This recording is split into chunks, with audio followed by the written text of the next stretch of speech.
अस्सलामुअलैकुम वरहमतुल्लाहि वबरकातुह। जमात हश्तुम मज़मून साइंस और टेक्नोलॉजी ब्रिज कोर्स का सरगर्मी नंबर 5, सरगर्मी नामा 5। इस सरगर्मी में हमें तग़ज़िया, शुआई तरकीब, नबातात में नक़्ल हमल, नाइट्रोजन का हयाती तअय्युन, इन नुकात को देखना है। इसमें तग़ज़िया क्या होता है कि जानदारों का तग़ज़ियाती मादे जिस्म में दाखिल करके उनका इस्तेमाल करना तग़ज़िया कहलाता है। तग़ज़ियाती मादे जिस्म में दाखिल करते हैं और उनका इस्तेमाल करते हैं। जिस तरह से हम भी कुछ चीज़ें खाते हैं और फिर हमारा बदन उसको इस्तेमाल करता है। अब इन तग़ज़ियाती मादों से होता क्या है या तग़ज़िये की ज़रूरत क्या है। तग़ज़िये की वजह से काम करने के लिए तवानाई मुहैया होती है। काम करने के लिए तवानाई मुहैया करना, नशोनुमा और बढ़ोतरी, नशोनुमा के लिए और बढ़ोतरी के लिए भी तग़ज़िये की ज़रूरत पड़ती है। और उसके साथ साथ हमारे जिस्म में या जितने भी जानदार हैं उनके अजसाम में खलियात की झीज ख़त्म करके इनकी टूट फूट को दुरुस्त करना। खलियात की अक्सर झीज होती रहती है, उसे ख़त्म करके जहाँ जहाँ टूट फूट होती है उसको दुरुस्त करने के अंदर तग़ज़िये की ज़रूरत पड़ती है। और चौथी चीज़ है जिस्म को अमराज से बचाना, कि अगर खाना नहीं खाया जाएगा या तग़ज़िया नहीं होगा तो उसकी वजह से मुख्तलिफ़ अमराज लाहक हो सकते हैं। तो ये सारी चीज़ों के लिए तग़ज़िये की ज़रूरत है। अब इसमें तग़ज़िया, ख़ुद कफ़ील तग़ज़िया, ऑटोट्रॉफिक न्यूट्रिशन, कुछ जानदार अपनी ग़िज़ा ख़ुद तैयार करके ख़ुद के नशोनुमा करते हैं।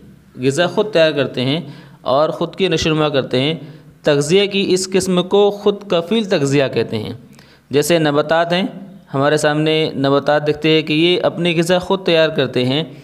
सूरज की रोशनी की मदद से अपनी ग़िज़ा ख़ुद तैयार करते हैं, जिसकी वजह से हम इन्हें ख़ुद कफ़ील जानदार भी कहेंगे या ये तग़ज़िया ख़ुद कफ़ील तग़ज़िया कहलाएगा। गैर कफ़ील तग़ज़िया क्या होता है कि कुछ जानदार ग़िज़ा के लिए दूसरे जानदारों पर यानी नबातात और हैवानात पर मुनहसर रहकर ख़ुद की नशोनुमा करते हैं। इस तरीके के तग़ज़िये को गैर कफ़ील तग़ज़िया कहते हैं। कि हम देखते हैं कि बहुत सारे जानदार ऐसे भी हैं जो दूसरे नबातात को खाते हैं या हैवानात को खाकर उनके जो है ग़िज़ा के तौर पर इस्तेमाल करके अपनी नशोनुमा पाते हैं। तो ऐसा जो अमल है वो गैर कफ़ील तग़ज़िया कहलाता है। जैसे हम इंसान भी गैर कफ़ील तग़ज़िया करते हैं कि हम अपनी ग़िज़ा ख़ुद से तैयार नहीं करते, बल्कि जो जानदार दूसरे नबातात या हैवानात है उनका इस्तेमाल करके अपनी ग़िज़ा को तैयार करते हैं, नशोनुमा पाते हैं। अब शुआई तरकीब, नबातात को भी नशोनुमा के लिए ग़िज़ा की ज़रूरत होती है। अब जब नबातात ग़िज़ा ख़ुद तैयार करते हैं तो उनको ग़िज़ा की ज़रूरत होती है, तो नबातात अपने लिए दरकार ग़िज़ा ख़ुद तैयार करते हैं। ज़मीन से पानी, ग़िज़ाई मादे और हवा से कार्बन डाइऑक्साइड का इस्तेमाल करके कितनी चीज़ें इस्तेमाल करते हैं। ज़मीन से पानी, ग़िज़ाई मादे और हवा से कार्बन डाइऑक्साइड का इस्तेमाल करके खिज़रा और सूरज की रोशनी की मदद से नबातात पत्तों में ग़िज़ा तैयार करते हैं। इस अमल को शुआई तरकीब कहते हैं कि ज़मीन में जितना पानी को इस्तेमाल किया जाता है और हवा से कार्बन डाइऑक्साइड को इस्तेमाल करते हैं और खिज़रा उसमें मौजूद होता है, सब्ज़ मायना बोलते हैं खिज़रा, और सूरज की रोशनी की मदद से नबातात अपनी ग़िज़ा पत्तों में तैयार करते हैं। इस तरह यहाँ देखिए, इसमें एक आपको पौधा दिया गया है। ये पौधा ज़मीन में मौजूद पानी का इस्तेमाल जड़ों के ज़रिए से कर रहा है और उसके जो पत्ते हैं हवा में मौजूद कार्बन डाइऑक्साइड को इस्तेमाल कर रहे हैं और सूरज की रोशनी इस्तेमाल की जा रही है, जिसकी मदद से ये अपनी ग़िज़ा को तैयार करते हैं अपने पत्तों में। तो पत्तों में अपनी ग़िज़ा को तैयार करते हैं। इसमें देखिए जो क्वेश्चन दी गई है, कार्बन डाइऑक्साइड जमा पानी, कार्बन डाइऑक्साइड CO2, पानी H2O, तो 6CO2 प्लस 6H2O और रोशनी की तवानाई और खिज़रा की मौजूदगी, ये ज़रूरी है।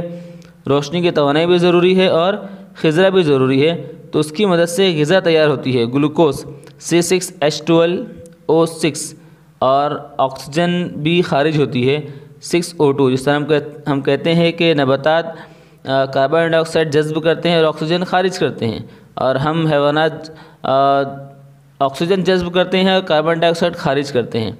तो यहाँ पर खारिज होने वाली गैस में ऑक्सीजन है कि जो जज्ब कर रहे हैं नबातात वो कार्बन डाइऑक्साइड पानी के साथ में, और अपनी ग़िज़ा तैयार करने के बाद जब ग्लूकोज और ग़िज़ा तैयार हो जाती है तो उसके बाद वो ऑक्सीजन को खारिज करते हैं, रिलीज़ करते हैं। तो ये नबातात की शुआई तरकीब। नबातात रोशनी की तवानाई को कीमियाई तवानाई में तब्दील कर रहे हैं, कि जो रोशनी की तवानाई थी वो कीमियाई तवानाई में तब्दील हो जा रही है। ये तवानाई वो ग़िज़ा के तौर पर इस्तेमाल करते हैं। अब जो तवानाई तैयार होती है उसको ग़िज़ा के तौर पर इस्तेमाल करते हैं और ज़ख़ीरा करते हैं। इस अमल के दौरान ऑक्सीजन खारिज होती है। अब नबातात में नक़्ल हमल। नबातात में नक़्ल हमल के लिए खशबा और लेहा नामी दो नालियाँ होती हैं। जिस तरह हमारे जिस्म के अंदर खून की नालियाँ हैं और पानी और उसके ज़रिए से हमारे जिस्म में सारी चीज़ें जो है फैलती हैं, इसी तरह से नबातात में भी जो नक़्ल हमल है वो खशबा और लेहा नामी दो नालियों की वजह से होता है। खशबा के ज़रिए जड़ से पानी और नमकियात नबातात के ऊपर के तमाम हिस्सों तक पहुँचाए जाते हैं। खशबा और लेहा क्या काम कर रही है कि उस नबातात के तमाम हिस्सों तक पानी और नमकियात ज़मीन से लेकर पहुंचाती हैं, जबकि शुआई तरकीब के ज़रिए पत्तों में तैयार होने वाली ग़िज़ा, शक्कर और दूसरे ग़िज़ाई अज्जा लेहा के ज़रिए नबातात के इस्तेमाल और ज़ख़ीरा के लिए इनके मुख्तलिफ़ हिस्सों तक ले जाई जाती है। तो ग़िज़ा का ले जाने का काम लेहा करता है और ज़रूरी अशिया जो पानी और नमकियात है उसके पहुँचाने का काम खशबा करता है। नाइट्रोजन का हयाती तयन। नाइट्रोजन हवा में गैसी हालत में होती है, एक गैस है नाइट्रोजन। अब लेकिन नबातात जो है नाइट्रोजन को गैसी हालत में जज्ब नहीं कर सकते। हम जानते हैं कि हमारे आसपास जो हवा होती है उसमें हम ऑक्सीजन को जज्ब करते हैं, ऑक्सीजन होती है, इसी तरह साथ साथ में इसी हवा के अंदर नाइट्रोजन गैस भी होती है। तो ये जो नाइट्रोजन गैस है नबातात डायरेक्ट जो है जज्ब नहीं कर सकते। तो अमल के लिए नाइट्रोजन का तयन होना, यानी नाइट्रोजन का नाइट्रोजनी मुरक्कबात में तब्दील होना ज़रूरी होता है। इसलिए जब अगर नाइट्रोजनी मुरक्कबात में तब्दील हो जाएंगे तब जाकर ये नबातात उनको इस्तेमाल कर सकते हैं। तो खुर्दबुनी जानदार नाइट्रोजन का तयन करते हैं। अब जो ज़मीन में खुर्दबुनी जानदार होते हैं ना, वो उनका काम होता है कि नाइट्रोजन का तयन करना। नाइट्रोजन का तयन दो तरीक़ों से होता है, हयाती और फ़िज़ाई। अब दो तरीक़ों से नाइट्रोजन का तयन होता है, हयाती और फ़िज़ाई। तो हयाती तयन कैसा होता है कि राइज़ोबीम नामी खुर्दबुनी जानदार दो दाला नबातात के जड़ों पर मौजूद गांठों में पाए जाते हैं। ये खुर्दबुनी जानदार हवा में मौजूद नाइट्रोजन जज्ब करके उसे नाइट्रोजनी मुरक्कबात में तब्दील करते हैं। ये क्या कर रहे हैं कि इसको जो ये खुर्दबुनी जानदार हवा में मौजूद नाइट्रोजन जज्ब कर रहे हैं, ये नाइट्रोजन को जज्ब कर रहे हैं और उसे नाइट्रोजनी मुरक्कबात में तब्दील करते हैं। मिट्टी में पाए जाने वाले एज़ोटोबैक्टर नामी खुर्दबुनी जानदार भी हवा की नाइट्रोजन को नाइट्रोजनी मुरक्कबात में तब्दील करते हैं। अब इनका काम है नाइट्रोजन को नाइट्रोजनी मुरक्कबात में तब्दील करना। और दूसरा है नाइट्रोजन का फ़िज़ाई तयन। तो बारिश के मौसम में जब बिजली चमकती है तो हवा की नाइट्रोजन और ऑक्सीजन के दरमियान तामुल होकर नाइट्रिक ऑक्साइड तैयार होता है। बिजली का भी देखिए काम है, हम सोचते बिजली क्यों चमकती है, इससे डर लगता है और हम परेशान होते हैं, लेकिन कुदरत ने हर एक चीज़ का एक इस्तेमाल रखा है। कि जैसे हमने देखा खुर्दबुनी जानदार को अल्लाह ने क्यों बनाया, क्यों पैदा किया, कि ये खुर्दबुनी जानदार एक काम कर रहे हैं कि हवा के जो नाइट्रोजन है उसको नाइट्रोजन मुरक्कबात में तब्दील कर रहे हैं। तो इनका एक काम है ताकि नबातात ग़िज़ा पा सकें। और इसी तरह से आसमानों में जो बिजली चमक रही है, बिजली चमकने की वजह से हवा में मौजूद नाइट्रोजन और ऑक्सीजन तामुल कर रहे हैं और नाइट्रिक ऑक्साइड बना रहे हैं। तो अल्लाह ने हर एक चीज़ की जो बनाई है उसका कोई ना कोई काम रखा है, हर एक चीज़ अपना काम कर रही है और अपने काम पर मुतय्यन है। तो इसकी दोबारा तकसीद होकर नाइट्रोजन डाइऑक्साइड बनता है, तकसीद होती है और नाइट्रोजन डाइऑक्साइड बनता है। ये नाइट्रोजन डाइऑक्साइड बारिश के पानी में हल होकर नाइट्रिक एसिड में तब्दील होता है। जब बारिश होती है या बारिश का पानी गिरता है तो वो जो है नाइट्रिक एसिड में तब्दील होता है, जो बारिश के पानी के साथ ज़मीन पर आ जाता है। अब ये एसिड ज़मीन में मौजूद मुख्तलिफ़ मादनियात के साथ तामुल करके नमकियात में तब्दील हो जाता है। अब बहुत सारी चीज़ों से ये अमल करके नमकियात में तब्दील हो जाता है। नबातात अपनी नशोनुमा के लिए इस नाइट्रोजन के नमकियात इस्तेमाल करते हैं। जो नबातात होते हैं इन्हीं नमकियात को इस्तेमाल अपनी ग़िज़ा नशोनुमा के लिए करते हैं। तो ये इनका काम होता है। अब इसमें दिया है, आइए मश्क करें। सवाल नंबर 1 दिया, झेल में ऐसे कोई 4 अज्जा बताइए जो शुआई तरकीब के लिए ज़रूरी है। अब इसमें आपको अज्जा दिए गए हैं। इसमें आपको अज्जा दिए गए कार्बन डाइऑक्साइड, ऑक्सीजन, पानी, नाइट्राइट्स, खज़रा और रोशनी। तो इसमें क्या ज़रूरी है?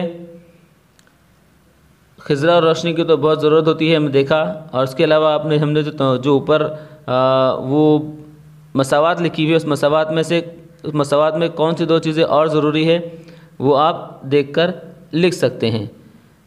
ज़मीन पर मौजूद जानदारों के लिए शुआई तरकीब के अमल की क्या अहमियत है? अपने लफ्ज़ों में बयान कीजिए। अब शुआई तरकीब की क्या अहमियत है कि शुआई तरकीब के ज़रिए से नबातात अपनी ग़िज़ा तैयार कर रहे हैं और नबातात अपनी ग़िज़ा तैयार करके अपनी नशोनुमा पाते हैं। जब नबातात नशोनुमा पाते हैं तो उन्हीं नबातात को दूसरे जानदार अपनी ग़िज़ा के तौर पर इस्तेमाल करते हैं और वो दूसरे जानदार उसकी वजह से नशोनुमा पाते हैं। इस तरह से नबातात दूसरे जानदार भी नबातात पर मुनहसिर होते हैं। इसलिए शुआई तरकीब की तमाम जानदारों के लिए अपनी नशोनुमा के लिए इस शुआई तरकीब का होना बहुत ज़रूरी है। शुआई तरकीब और नाइट्रोजन के तयन के अमल में नबातात की जड़ों की अहमियत बताइए। अब शुआई तरकीब के अंदर नबातात की जड़ें पानी और नमकियात और नाइट्रोजन मरकबात को नबातात को दूसरे हिस्सों तक पहुंचाते हैं। और नाइट्रोजन के तयन के अमल के दौरान भी यही जो तयन जो होता है तो ज़मीन में मौजूद खुरबीन जानदार हवा के नाइट्रोजन का तयन करते हैं और उसकी एसिड में और नमकियात में तब्दील करते हैं और उसकी ही वही जड़ें जो है उसका इस्तेमाल करती हैं। या आप इसको लिख सकते हैं इसी तरह से। आगे दिया गया दर्ज झेल के खाके की मदद से नाइट्रोजन के तयन के अमल में खुरबीन जानदार की अहमियत वाज़ेह कीजिए। नीचे दिया हुआ देखो राइजोबियम और राइजोबैक्टर। तो यहाँ इसके लिए पहले कॉलम में आएगा ये हयाती तयन है। हयाती तयन के ज़रिए से इसमें राइजोबियम और राइजोबैक्टर इस्तेमाल होता है। इसी तरह फ़िज़ाई तयन ऊपर आएगा, फ़िज़ाई तयन, और उसके जो लेफ़्ट साइड में बॉक्स है उसके अंदर अब फ़िज़ाई तयन में कैसे होता है, बारिश का पानी, बिजली का चमकना और 2-3 चीज़ें होती हैं जिसको आप यहाँ पर लिख सकते हैं। अगला सवाल दिया हुआ है, सफ़ेद फूलों की एक टहनी लें, एक पानी के बर्तन में रखें, इस पानी में नीला या लाल रंग मिलाइए और फूलों के रंग का मुशाहिदा कीजिए और इसमें होने वाली तब्दीली को अपने दोस्तों से गुफ्तगू करें। आप अगर जब कोई टहनी लेकर उसको एक बोतल में रखें, उसके अंदर नीला या लाल रंग डाल दीजिए और उसको छोड़ दीजिए तो आपको पता चलेगा फूलों में वो जो रंग है वो आपको चढ़ा हुआ दिखाई देगा। मतलब वो पानी जब जड़ें पानी को जब जज्ब करती हैं तो उस पानी के साथ साथ में वो रंग भी जज्ब होता है, जिसकी वजह से उसके फूलों पर या पत्तों पर वो रंग का असर दिखाई देता है। तो इतना सब कुछ इस सरगर्मी में था। इंशाल्लाह हम फिर मिलेंगे अगली सरगर्मी के साथ, और जो भी आपकी राय हो हमें कमेंट में ज़रूर बताएं। तब तक के लिए अस्सलामु अलैकुम वरहमतुल्लाहि वबरकातुहू।